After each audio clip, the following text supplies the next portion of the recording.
Hello हा तुमच्या इकडे होते का रस्त्याला?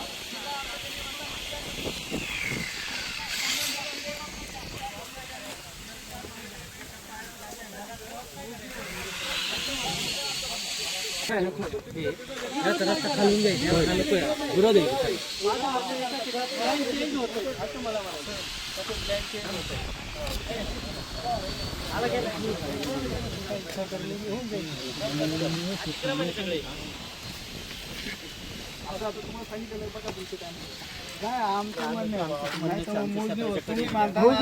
सरकारी मोजणी आमची 8 दिवसात सरकारी मोजणी होईल. तुम्हाला कागदपत्र हजर करू आम्ही. अर्ज दिलेला आहे ना सरकारी. सगळं झालेलं हे सगळं झालेलं मोजणी होईल त्याचा निकाल लागेल. ते आता आहे ना उद्याला तारीख आहे. उद्या तुमची तारीख कोणाच्या त्या केसची आहे का तुमची आणखी वेगळी आहे? नाही, केसची. कुठल्या या रस्त्याच्याच केसची. पण जिथं की केलंच नाही काम त्या केसची तारीख आहे. जिथं कामच केलं नाही ती बाकी नाही बाकीचं नाही आम्ही काय म्हणलं निकाल घ्यायला लागणार त्या. आता काय लागेल तिला आणि मोजणी पण होऊन जाईल. झालेला आहे अस्तित्वात आणि आमची बी तशीच मागणी आहे. आमच्या रस्त्याला विरोध नाही ते पण कोर्टातून सांगितलं. त्या रस्त्याला आमचा विरोधच नाही. रस्त्यातून 32 फूट करा टोटल आणि पहिल्यापासूनच विरोध आमच्या क्षेत्राच्या कडेने न्या. क्षेत्राचा 2 तुकडे होतात ना साहेब. गावातलं करून घ्या त्यांचं काही गोष्टी बघू. त्याला केस समजून सांगा. सुभाष शांताराम गुंजाळ मोठ्याने बोला. मी सुभाष शांताराम गुंजाळ. आमच्या इथं मुख्यमंत्री ग्राम सडक योजनेतून बेल्ला ते जाधववाडीपर्यंत रस्त्याचं काम चालू आहे. प्रगतीपथावर आहे सध्या काम. हा रस्ता आमच्या क्षेत्रातून रस्ता जातोय. हा आमच्या रस्त्याचं विभाजन होतंय. मधोमध घेतात. आमच्या रस्त्याला कोणताही विरोध नाही. फक्त क्षेत्राच्या कडेने रस्ता न्यावा एवढंच आमच्या माफक. जुना रस्ता कसा आहे? जुना रस्ता वाईवाट इथून होती सर, ओढ्यातून होती. चालू वहिवाटी बऱ्याच वर्षापासून अशी जी वहिवाटी आहे त्यात आपण काम करतो. सर मग आम्ही काय केलं, चालतेच ना. विद्यार्थी ओढ्यातून जात होते. वहिवाट ही होती सर, इथून वहिवाट होती. आता रस्ता ही वहिवाट होती. तर आम्ही ओढ्यातून जाणार म्हणून आम्ही काय केलं, इकडे काय चाललंय ते बोललो. साहेबांसोबत बोलतो. खडीकरण झालेलं तू मध्ये बोलू नको. मी यांच्याशी बोलतोय ना. तुम्हाला पलीकडे सापूरच्या हाती दे. सापूरच्या माणसाने बोलायचं नाही. सापूरच्या माणसाने बोलायचं नाही. पुढं खडीकरण झालंय. खडीकरण झालंय. पुढं खडीकरण झालंय. पुढं खडीकरण झालंय. तुला काय समजते का? त्याचा मला समान नाही तर अजिबात सुद्धा. साहेबांशी बोला. आम्ही आहे इथं आमच्याशी बोला. तुमचं असं म्हणणे तर हा जो रस्ता आहे तुमच्या क्षेत्रातून जातोय आणि तुम्ही लोकांना मुलांना वायवट करता यावी म्हणून रस्ता सोडला होता. तुमची जागा कुठे आहे नक्की? जमीन इथून सगळे हाऊस कोणाचं आहे? हाऊस आमचंच आहे. यांनी पण दिली जमीन. लक्ष्मण तुझं आहे. वरून एक रस्ता दिसतोय तो कोणाचा आहे? इथून होता वहिवाट. वहिवाट होती मुलांना शाळेत जायला नीट व्यवस्थित सांगा ना. एक मिनिट एकाने बोललो ना. आता वरून एक रस्ता दिसतोय बरोबर, तो रस्ता चालू आहे का? चालू आहे, आज चालू आहे. हा एक रस्ता आहे हो असा ओढ आहे वरून हो, बरोबर, जुनी वहिवाट. जुने वयवट. मग तुमचं काय म्हणणं कुठून रस्ता व्हावा? आमचं म्हणणं असं आहे की आमच्या क्षेत्रातून पटकटेने न्यावा. आमच्या क्षेत्रातून हा रस्ता आम्ही तात्पुरता विद्यार्थ्यांना जाण्यासाठी हो. कुठून म्हणजे इथून? क्षेत्र आता ते विहिरीपासून क्षेत्र आहे सर. त्या विहिरीपासून क्षेत्र येते टोटल. आता हा रस्ता इकडे वळालाय ऐका हो, ना. मोजणी मग केली. काय तुमचं म्हणणं काय ते? आमचं म्हणणं रस्त्याच्या कडेने क्षेत्राच्या कडेने रस्ता न्यावा. दोन विहिरीपर्यंत जावा आणि विहिरीपासून वळावा असं म्हणणं. वळावा, असं आमचं म्हणणं. हे असं तुमचं म्हणणं आहे का?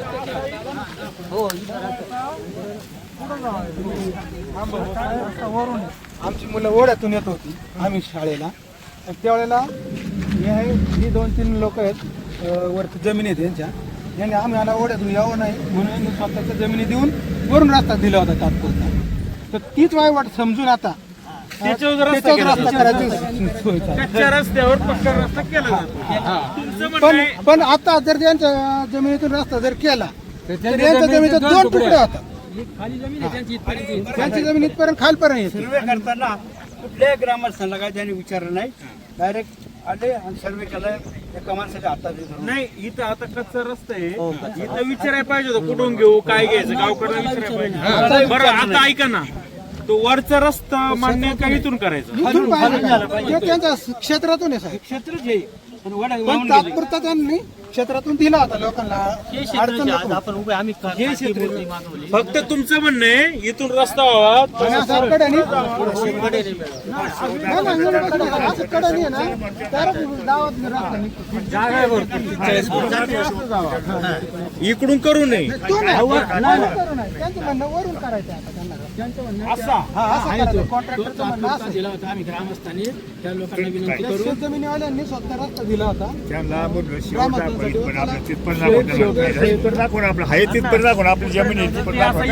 इथं ओढा नाही ना? ओढा आहे ना, हा ओढा आहे का? ओढ्याच्या वर साईड नाही ना, जागा आहे तेवढी. अतिक्रमण आहे, त्या पलीकडच्या माणसाचं अतिक्रमण आहे. 80 फूट जागा उपलब्ध आहे. 80 फूट जागा उपलब्ध आहे. अहो तुम्ही माझं ऐकून तर घ्याल का नाही? एक एक वेगळं याच्यामध्ये प्रेमाने दिलंय बरोबर. तो जो वरचा एक रस्ता दिलाय तो खाजगी रस्ता आहे, असा लोकांना येतच जातात म्हणून ओपन केलं. आता पक्का होतोय तर तुमचं काय म्हणणं आहे? आमची कमीत कमी जागा जावी आणि रस्ता आमच्या गटाचे 2 गट पडू नये. मग आता तुमचं काय अपेक्षित आहे? कुठून रस्ता व्हावा? चला दाखवा बरं मला. जा बरं पायी पायी तसं काय नाही बोकले खाली बघा. ओढ्याच्या कडकडनी रस्ता व्हावा असं तुमचं म्हणणं आहे. हे कारण जमिनीवाल्यांचं ज्यांच्या जमिनी जातात ऍक्च्युली त्यांचं ही म्हणणं जमीन कोणाची आहे? ही जमीन हे काय वरती त्यांचीच आहे का? हो, मोदी तिथं आली सर. त्यांची जमीन इथपर्यंत येते. वरून असं जमिनी येतात खाली. हा येऊ वाहून गेलो होतो. बरं वाहून गेले. ठीक आहे. ते कुठून रस्ता करायचा ते हा आता आमचा हे प्लॅन आहे आमचा रस्त्याचा. बरं असं जायचं असं जावं. आणि तिथं रस्ता मिळतो.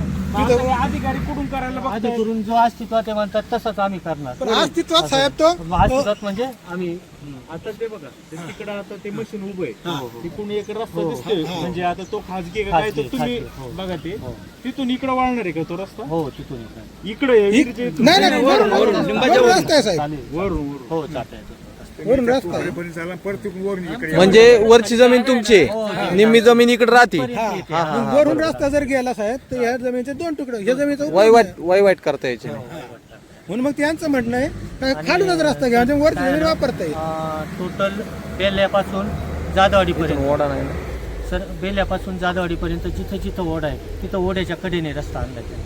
इथंच आमच्या इथं फक्त ते म्हणतात नाही की वरून. तुम्ही पूर्वी या ठिकाणी रस्ता दिला ती आता ती सामान्य झाला तुम्हाला. डिस्टर्ब झाला आम्हाला. हे बघा असं असं रस्ता जातोय हा, ना. तो रस्ताच आहे पण तो याच्या क्षेत्रातून आहे साहेब. तो ते समंजसाने दिला होता पूर्वी. लेस गैरसोय होती आलं ना लक्षात ते बरं झालं ती मशीन पण गेलं. ते असा रस्ता करू पाहतायत पण तुमचं म्हणणं आहे का असा रितसर करावं का हरकत म्हणजे मग ती जमिनीचे 2 तुकडे हे व्हायचे. पण सांगतो कोंबरवाडीतून जो घातला ना आम्ही आमचं काय म्हणणं होतं बायपास करा थोडीशी 2-4 खेळं अतिक्रमणामध्ये आणि त्याने ते मध्ये नाही आम्हाला मधूनच करायचं आणि मधून होतो रस्ता फक्त 12 ते 13 फूट. मधून म्हणजे कुठून? वाडीतून या विहिरीपासून तुम्ही रस्ता द्यायला तयार आहेत ना? कुठे गेले मालक? साहेब, एवढी रस्ते 80 फूट जागा आहे सर. 80 फूट जागा आहे. जागा इकडे तसे काय तुमचं म्हणणं काही चुकीचं नाही. आमचा वडा पण भरपूर मोठा आहे. पाठीमागे वडा मोठा आहे. वडा आहे. बघा त्या बांधणीचं पार खिचून जरी घेतला तरी रस्ता पार 70-80 फूट जागा आहे. मग तो रस्ता बंद करायचा आहे का तुम्हाला? आता त्यांच्या क्षेत्रातला आहे ना साहेब. तुम्ही आहे ना मालक? कुठे गेले? आता पोलीस कशाला आले होते इथं? पोलीस प्रोटेक्शनसाठी त्यांना सांगितलं आम्ही ना असा प्रॉब्लेम आमची केस पण चालू आहे. नाही नाही तुमचं म्हणणं हे बघा आता ही जी गाडी इकडून अशी एवढी लांबून येते आणि तुमचे ह्या जमिनीचे त्या जमिनीचे 2 गट पडत आहेत. तुमचं म्हणणं आहे कडेने जावं द्यायला तयार आहे तुम्ही. आमचं क्षेत्र आहे. आमचं क्षेत्र तुमच्या पण कडेने घ्या. काय गावाचं नाव काय तुमचं नाव? माझं नाव सुभाष शांताराम गुंजाळ, कोंबरवाडी बेल्ले. आता काम थांबवलं हे झालं संपलं विषय. आता वाडीशिवाय रस्ता तर काहीच नाही केला. आता इथं तर करतायत म्हणलं ना तिथे झालं आणि केलं पाहिजे ना. कशाला विना करण्याचा आमचा विरोध नाही.